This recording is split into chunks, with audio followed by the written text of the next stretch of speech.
Mars Bleu et le mois de sensibilisation au dépistage du cancer colorectal. Le but du dépistage est de pouvoir faire des diagnostics précoces de cancer du côlon pour lequel on proposera un traitement par résection endoscopique ou un traitement par chirurgie à visée curatif. Cependant, si la maladie est diagnostiquée à un stade plus avancé, le traitement sera plus complexe et fera appel éventuellement à un traitement chirurgical pour réséquer les métastases si celles-ci sont accessibles à un traitement chirurgical. Il y a aussi des techniques de destruction que sont par exemple la radiothérapie ou la radiofréquence. On fait aussi appel à des traitements systémiques comme la chimiothérapie cytotoxique.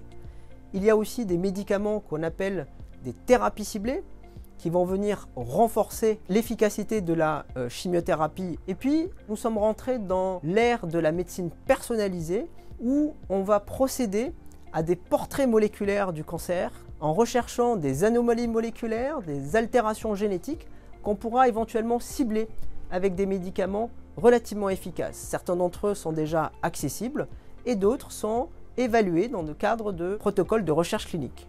Et puis enfin, plus récemment, l'immunothérapie, qui est un traitement qui a une efficacité assez redoutable dans le cancer colorectal, mais qui est efficace que pour une proportion faible de patients qui ont une tumeur avec une particularité biologique qu'on appelle l'instabilité des microsatellites. Et on sait que pour ces patients, l'immunothérapie est très efficace. Il faut considérer deux localisations du cancer colorectal, c'est le cancer du côlon et le cancer du rectum. Dans le cancer du côlon, finalement, il y a eu une très grande révolution il y a ces 20 dernières années, c'est la cystoscopie qui a complètement changé la prise en charge de nos patients. On a fait des incisions beaucoup plus petites pour mettre en place des petits instruments via ce qu'on appelle des trocars.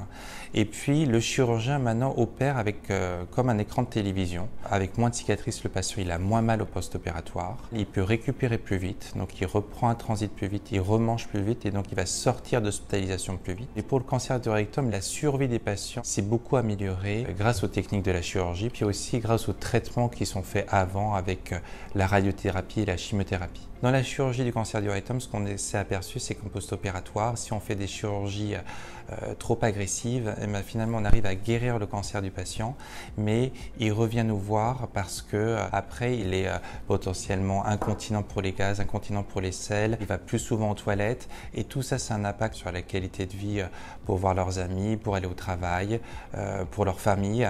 Donc toute notre stratégie actuellement, c'est garder la même efficacité oncologique, mais en faisant des stratégies moins agressives pour la chirurgie, pour surtout préserver le confort, la qualité de vie et les résultats fonctionnels de nos patients.